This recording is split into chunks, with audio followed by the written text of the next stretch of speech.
Hello good morning students. हमने 7th chapter start किया हुआ है बिजनेस एनवायरनमेंट का, economic planning in India.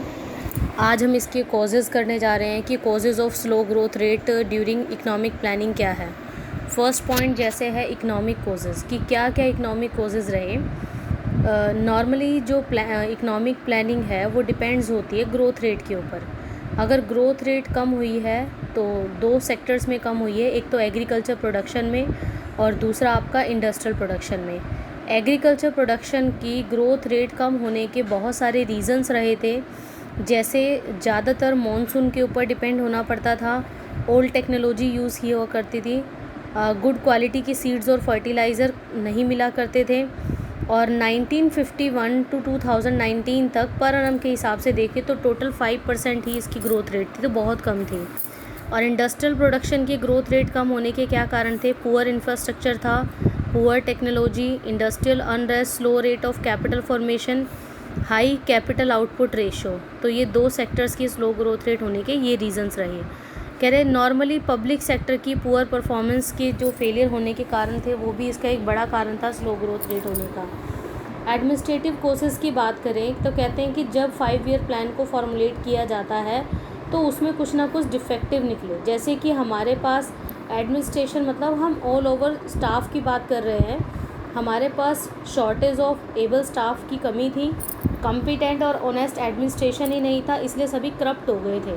Corrupt होने की वजह से वो अपने हिसाब से ही काम करते थे, उनकी जो सिलेक्शंस है ऑफिसर्स वगैरह की वो मेरिट बेस पर ना होकर पॉलिटिकल पुल्स और प्रेशर की वजह से हुआ करती थी, जिसकी वजह से lack of honest administration, people succeeding, जो ज़्यादातर लोग हैं वो टैक्स को चोरी करने में, वेल्थ और इनकम टैक्स को छुपाने में सक्सीड हो जाया करते थे, जिसकी वजह से हमारी इकोनॉमिक जो प्लानिंग है वो स्लो ग्रोथ रेट रही। पॉलिटिकल कोसेस कह रहा है वैसे तो हमारी इंडिया जो है वो एक डेमोक्रेटिक कंट्री है। इस डेमोक्रेटिक कंट्री में हर 5 साल के बाद गवर्नमेंट को जो है इलेक्ट किया जाता है वोटर्स की वोटिंग के थ्रू, और यहाँ पर जो मिनिस्टर्स होते हैं उनका मेन कंसर्न होता है कि उन्होंने इलेक्शन जीतना है। उस इलेक्शंस को जीतने के लिए वो बड़े से बड़े प्लान्स को इम्प्लीमेंट करते हैं, और वो ज़्यादातर क्या करते हैं, इनकम टैक्स की पॉलिसीज़ जो होती हैं उनको इम्पोज करते हैं, न्यू टैक्सेस को बढ़ा लेकर आते हैं। Government but state government would never to do, they do not want to displease their rural voters, वो रूरल वोटर्स को भी नहीं छोड़ना चाहती क्योंकि उन्हें पता उनसे ही वो जीतेंगे। तो यहाँ पर पॉलिटिकल जो स्टेबिलिटी है वो इनस्टेबिलिटी में बदल जाती है, जिससे कि अनसर्टिनिटी है, और जिसके फ्रीक्वेंट कोजेज़ जो है यही रहते हैं। नेचुरल कोजेज़, बिल्कुल नेचुरल फैक्टर्स लाइक ड्रॉट है, फ्लड्स है, स्लो प्रोग्रेस ऑफ प्लानिंग का सबसे बड़ा मेन फैक्टर है। नेचुरल फैक्टर में एग्रीकल्चर और एग्रो बेस्ड इंडस्ट्री आ जाती है, जिसमें जैसे मतलब टाइमली अगर रेनफॉल हो जाए तो प्लान्स आपके सक्सेस हो जाते हैं, अगर मॉनसून नहीं आता तो आपके जो प्लान्स हैं वो अनसक्सेसफुल में बदल जाते हैं। वार्म क्लाइमेट भी सबसे बड़ा कारण है स्लो ग्रोथ रेट का। सोशल कोजेज़ में आपके ट्रेडिशन, कस्टम्स, ऑर्गेनाइजेशंस, डोरी सिस्टम, जेंडर डिस्क्रिमिनेशन, पर्दा प्रथा, वेस्टफुल एक्सपेंडिचर, सोशल रिचुअल्स वगैरह, ये सारी चीज़ें आ जाती हैं। Indian peoples are orthodox, they are more inclined towards spiritualization than materialism. Population का ज़्यादा से ज़्यादा बढ़ना भी एक सबसे बड़ा कारण है स्लो ग्रोथ रेट का। इंटरनेशनल कोजेज़, हाँ इतने सभी कारणों के बाद एक इंटरनेशनल कोजेज़ भी है जिसकी वजह से ग्रोथ रेट हमारी कम रही थी। सबसे पहले चाइनीज़ एग्रेशन हुआ था 1962 में, फिर पाकिस्तानी एग्रेशन हुआ था 1965, and in 1971 fund mean for economic development had to spend on the import of arms.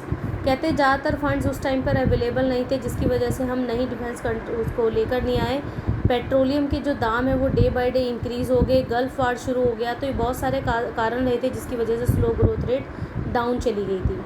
एक मोरल कोजेज़ भी होते हैं। मोरल कोजेज़ क्या रहते हैं कि ज़्यादातर नेचुरल स्पिरिट की तरफ ध्यान ना देकर सेल्फ इंटरेस्ट की तरह लोग ज़्यादा ध्यान देते हैं। सोशलिज्म, इक्वलिटी, लिबर्टी का कोई मीनिंग नहीं रह जाता। हाई साउंडिंग कैची स्लोगन्स रखे जाते हैं बट उनको इम्प्लीमेंट नहीं किया जाता। करप्शन और scams day by day increase होते जा रहे हैं, जिसकी वजह से मॉरल वैल्यूज़ ख़त्म ही होती जा रही है, और इसका एक मेन बड़ा कारण है slow growth rate of economic planning. अब आता है इतने कोजेज़ होने के बावजूद भी आप इनको क्या क्या सुजेशंस प्रोवाइड करोगे। सबसे पहले है आपका specific objective.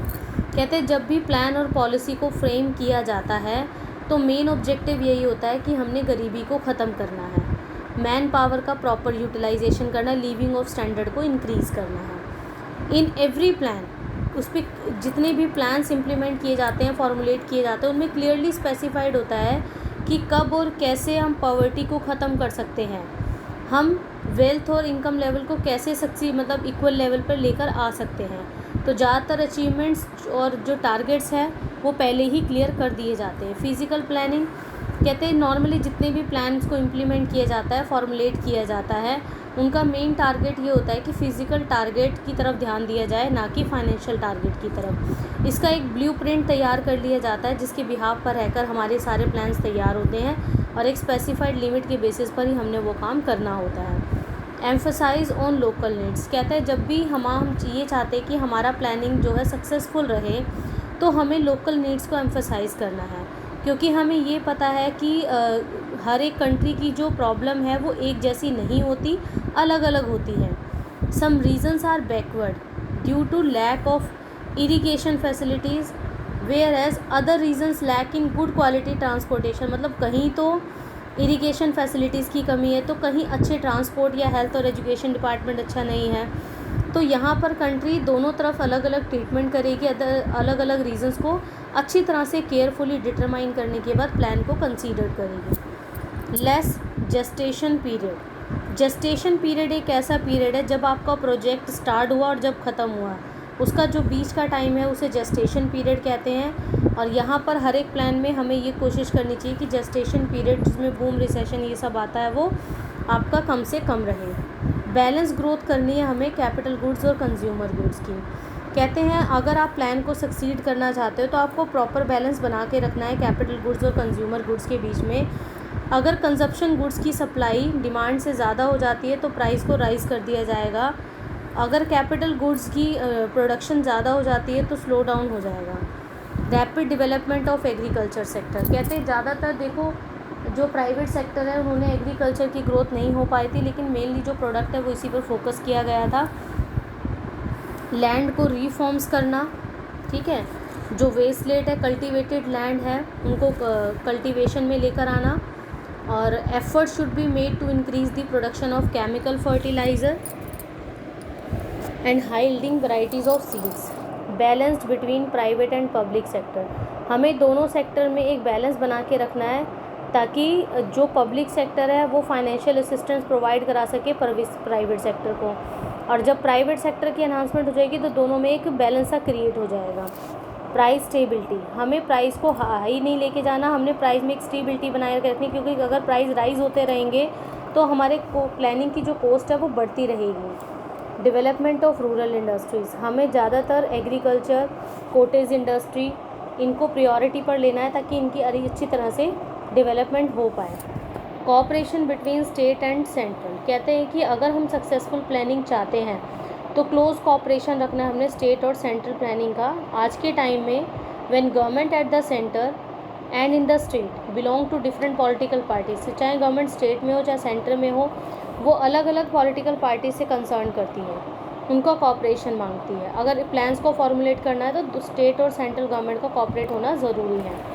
Proper development of the public sector. कहते हैं कि हमें अगर सक्सेसफुल इकोनॉमिक प्लानिंग बनानी है तो हमें पब्लिक सेक्टर को अच्छी तरह से डेवलपमेंट करनी पड़ेगी। हम ये चाहते हैं कि वो हमारे डे टू डे फंक्शनिंग में ज़्यादा पार्टिसिपेट ना करें, पॉलिटिकल इंटरफेरेंस कम से कम रहे, लेकिन हमारे जो पब्लिक सेक्टर है उसमें जो गवर्नमेंट है वो ऑनेस्ट और स्टेबल होनी चाहिए, कॉम्पिटेंट होनी चाहिए। Effective administration. ज़्यादातर जो प्लान्स है वो सक्सीड तभी होते हैं जब वहाँ के ऑफिसर्स एबल और एफिशिएंट होंगे और प्लान को सक्सीड कर पाएंगे। उनको प्रॉपर ट्रेनिंग दी जाती है ताकि प्रॉपर फैसिलिटीज़ के साथ वो अपना काम कर पाएँ। Development of science and technology. जैसे जैसे न्यू टेक्नोलॉजी आ रही है, साइंस और टेक्नोलॉजी में भी एनहांसमेंट इंक्रीज़ होती आ रही है, तो प्रॉपर उनको रिसर्च फैसिलिटीज़ वगैरह ये सब प्रोवाइड करनी चाहिए। Human capital formation. Success of the plans need a check on population growth and development of human capital. For human capital formation, proper arrangement should be made for the development of health, education and medical facilities. देखो इसके 14th point है। In short आप conclusion यहाँ पर लिखोगे ज़रूर कि conclusion में हम यही कह सकते हैं कि अगर किसी भी इकोनॉमिक प्लानिंग की डेवलपमेंट करनी है तो उनके प्रोग्राम जो है ज़्यादातर डिपेंड्स होते हैं कि आपके पास कॉम्पिटेंट एडमिनिस्ट्रेशन हो, प्रॉपर इम्प्लीमेंटेशन की जाए, ऑनेस्ट पॉलिटिशियंस हो, म्यूचुअल कॉपरेशन हो स्टेट और सेंट्रल गवर्नमेंट का, और डेडिकेटेड स्टाफ होना चाहिए, डेडिकेटेड लोग होने चाहिए, तभी आप अपने प्लान्स को सक्सीड कर पाओगे, अदरवाइज़ नहीं।